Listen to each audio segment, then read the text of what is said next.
introductions, Boyd. Take it away. All right. Well, now that I've lost all of your confidence, I appreciate the opportunity to visit with you about our program here at CKenergy Electric Cooperative. It is a very, very unique program, and it's one that I've presented many times. And Justin Stuva is about the closest at Corn Belt to the same kind of program that we have. But I'm going to show you some numbers today that are absolutely legitimate numbers. They're no longer estimates of what we can do. This is proof of what has been done. And I'm a fairly blunt guy. It just boils down to the fact that if co-ops or other utilities are willing to get outside the box, and they have to get outside the box, if they're willing to do that, then they can see this and they'll be successful with it. If being outside the box makes them too nervous, then they're probably not going to get out.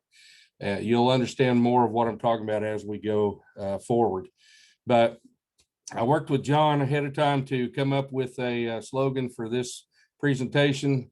And one of the things that has really come to light in the last couple of years is all of the solar activity, the panels on the roofs and so forth and so on. And the thing that has really stumped me is the fact that the biggest solar panel there is the earth. And our polyethylene pipe is running by the thousands of miles underneath the surface of that solar collector. And it gives us the ability to absorb the energy that we get from the sun in the summertime or in the wintertime to heat our homes, and then a place to put it in the summertime when we're getting rid of it. And when we put it there, guess what happens to it? It radiates its way right back out into our air and so forth and so on, as well as maintaining storage for us to use at all times. It is the greatest solar panel there is, and it works at night. Anyway, that's kind of my favorite slogan is we work at night when the others don't.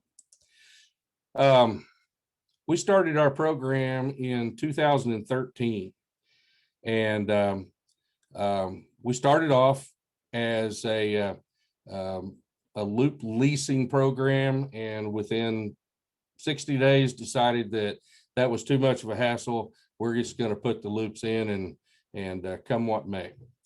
And so that's what we decided to do.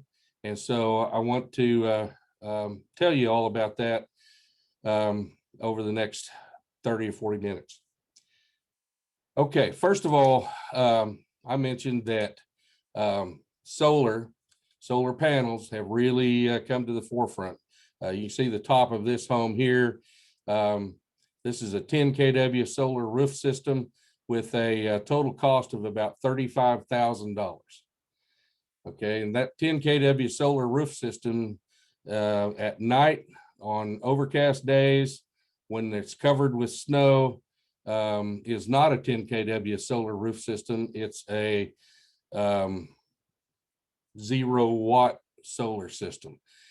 And this next one, this is a 15 kW yard mount system with a total cost of $52,500. So with these systems, when you can take advantage of and capture the energy from the sun, which I'm not belittling, it really does work, but it's a lot of money and it solves no problems.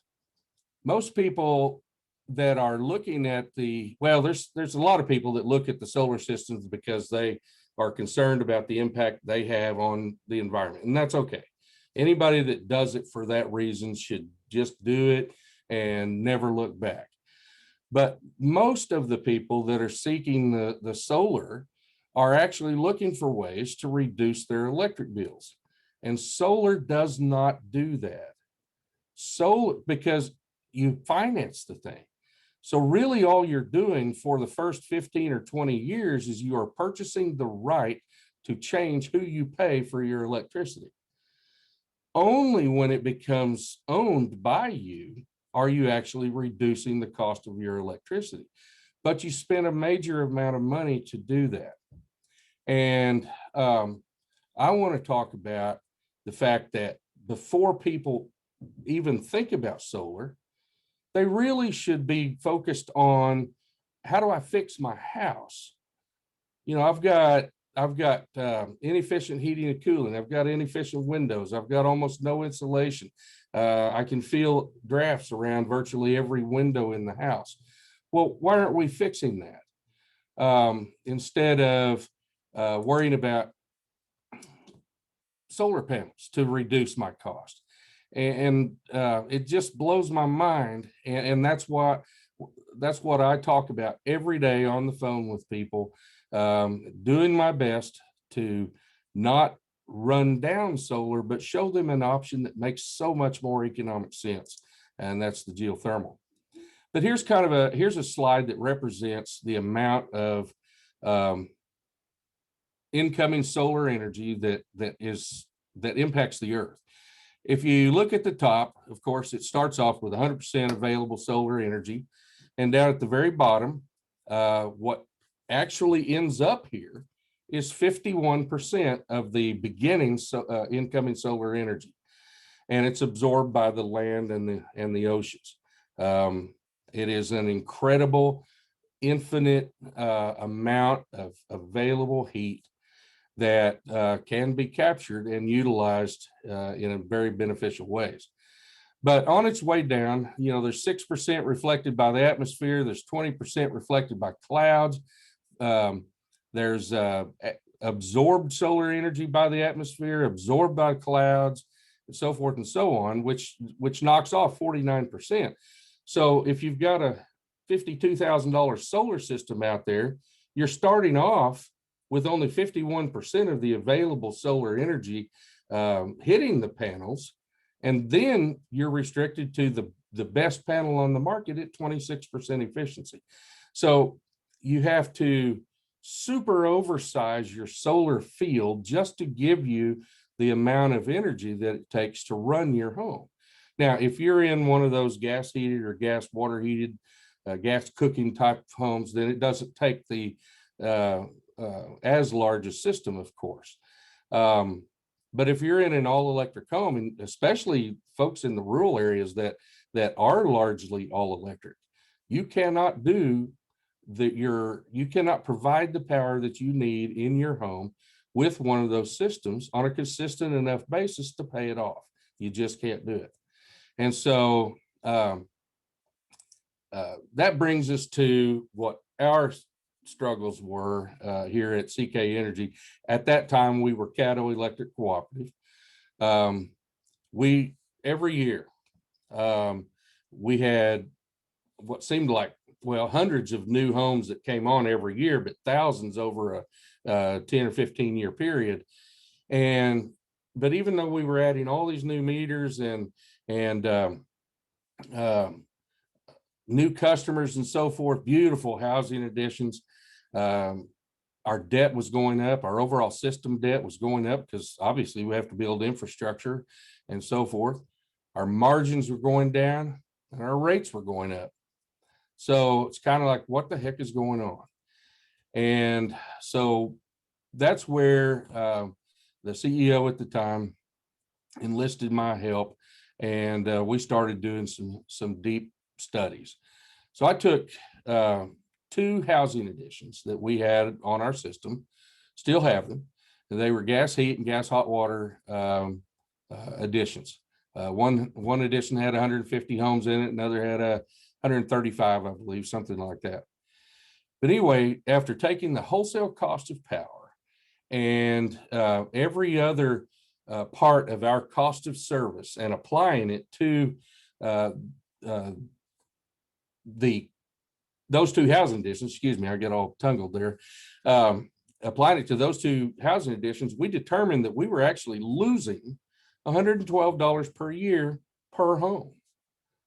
Now that points to an obvious rate problem, but still we're losing $112 per year per home because of the gas heat and gas hot water. And we were paying developers to put their additions on us.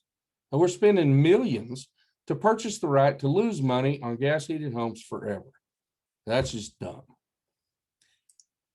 Well, so we figured out that we can't change the fact that we've already got them. So we've got to try to turn lemons into lemonade. And that's what started us down the path of geothermal, as well as demand control generators at the time, because we needed to reduce our peak demand significantly. Because if you think about it, when you've got 16 or 18,000 residential homes, and of that, maybe 10 or 12,000 of them are gas heated, then you are setting a significant summer peak with no off-peak kilowatt hour sales to offset it. And overall, when you take that over a 12-month period of time, you've got a load factor that is very, very weak, and your wholesale cost of power is much higher because of it. But then on the other hand, the co-op had done such a good job over the years in promoting air source heat pumps, as Will mentioned in his presentation, with the 15 or 20 kW backup heat strips that had to run during all defrost cycles, had to run during all times when the temperature dropped below, well, whatever the balance point of the home is. But in most cases, once it dropped down in the 20s, a lot of strip heat had to run. And so that created, even though it was off peak rates, so we can't do that. We've got to keep what we've got, and we've got to add to the mix from some of those that we don't currently have. So we determined that the answer to that is geothermal. Okay, so we figured that out. But how can we get geothermal in there? It's expensive as heck. Only wealthy people can afford them. And builders hate putting them in. We've fought that battle time after time with new housing additions and so forth. Builders just don't want to put them in. And finally figured out it's not because they don't believe in them. It's because they'd have to change their house plans a little bit to maybe have a larger closet or whatever. And they're busy building their cookie cutter houses, and they're not going to live in them, so they don't care. There's more margin in the build to build it like I always have. The homeowner can worry about that other stuff after he owns the home. I mean, that's just the basic stinking thinking that exists. And so we have to change that. I mean, we can't beat them up. We can't threaten to beat them up. Although, Justin Stuve is big enough, I could probably call him down here and get him to go see a couple of them. Now, I would, but anyhow, you can't do it. You got to work with them. So that's where we got started. All right. So now we know that the geo system equals 40 to 70% savings on heating, cooling, and water heating costs over conventional electric systems, and 30 to 50% over conventional natural gas systems. We know that just from years of track record. And Will mentioned that earlier in his presentation. They've watching 8,000 of them every 10 seconds. So, we've got the proof. We know how much savings there is.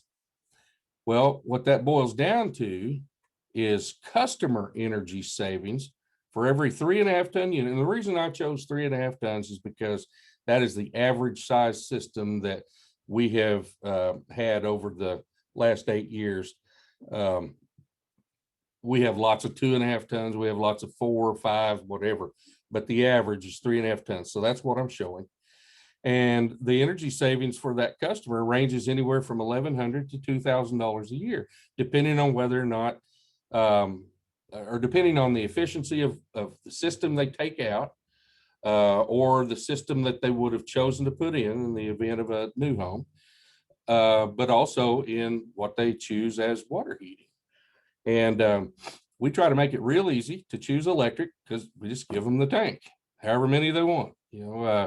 That way, that's the best way we could come up with to convince people to go with electric water heating over gas tanks is save them $1,000, give it to them.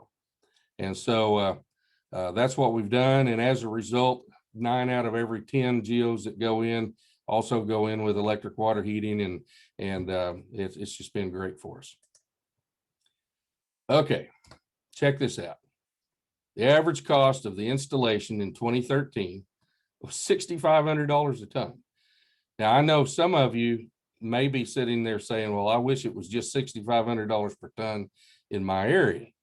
We do have a pretty good cost overall in Oklahoma for our drilling and everything. So it does keep those costs down, but still $6,500 per ton. That keeps most people, especially a blue collar state like Oklahoma, that keeps most people out of the market. But this year, that's now about $2,500 per ton. And that's because of what CKenergy has done.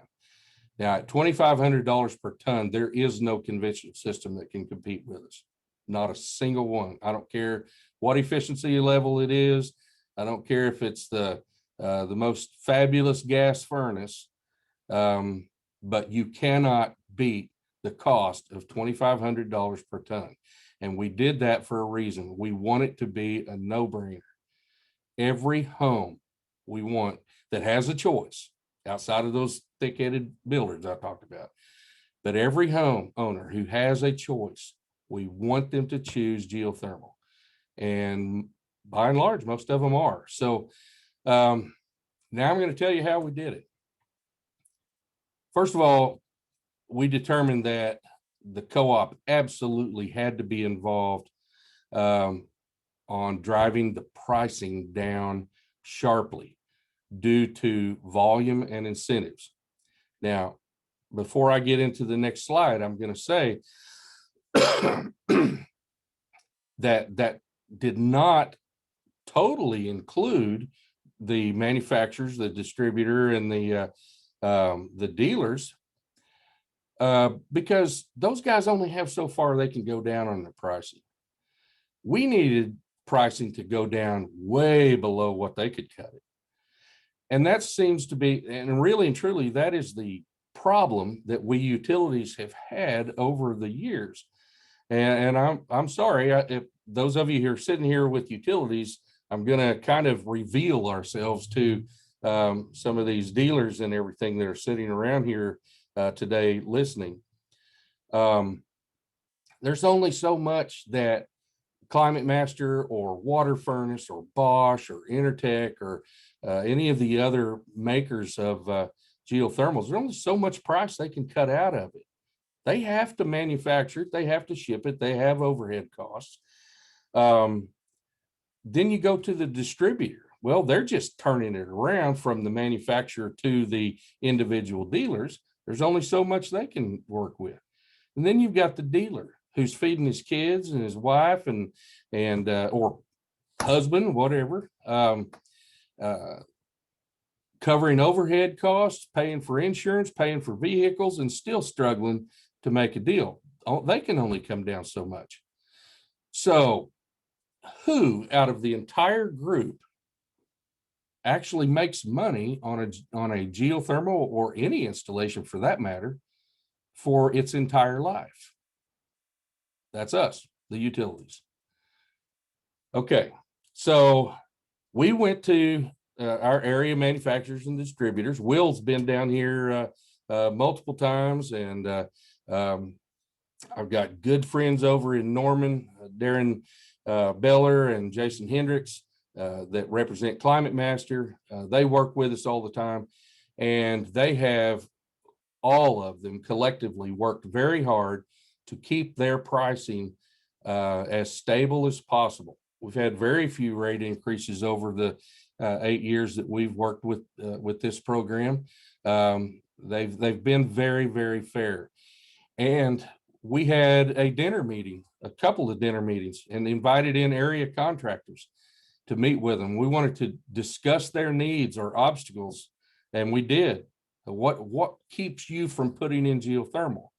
And of course, it's price. And so what we decided to do is take all of their obstacles out of the way. In exchange, we want them to not absorb the gifts that we're putting into the program in the form of rebates and loops and that sort of thing. You go right on with your normal profit margins. That's okay. We're not going to dictate your prices for you, but we don't want you to eat ours up and give the customer a larger price, because the whole purpose of this is to impact positively this co-op for many, many years to come. So at CKenergy, we provide a cash incentive of $1,000 per ton. Okay. But we also install the loop at no cost. And then, of course, if there's a tax credit available, they can take advantage of the tax credit. But by the time all of that stuff is applied to the cost, it gets us down into that $2,500, $3,000 per ton price range I mentioned on a previous slide. Now, we do think it's fair for the recipient of that loop, that free loop at the time, to eventually pay for it, or at least the location where the loop is buried to pay for it over a 30-year period of time. And so we created a rate that is specifically for geothermal heating and cooling. And in that rate, we have a customer charge that has a $20 upcharge in it compared to our other customers on standard rates. It's $20 higher, and that stays with that meter from now on, because that loop is sitting there with that meter from now on. And so eventually, over 30 years, that guy or gal pays for that loop. But that's still leaving the co-op's investment hanging out there for 30 years. We can't have that. That's where boards and managers start getting all antsy, because they want to see the return today. They want to see the return within a few months or, a couple of years. They don't think in 30-year terms. That's why as we've built our utilities up over the years, we've financed our infrastructure and so forth. And what do?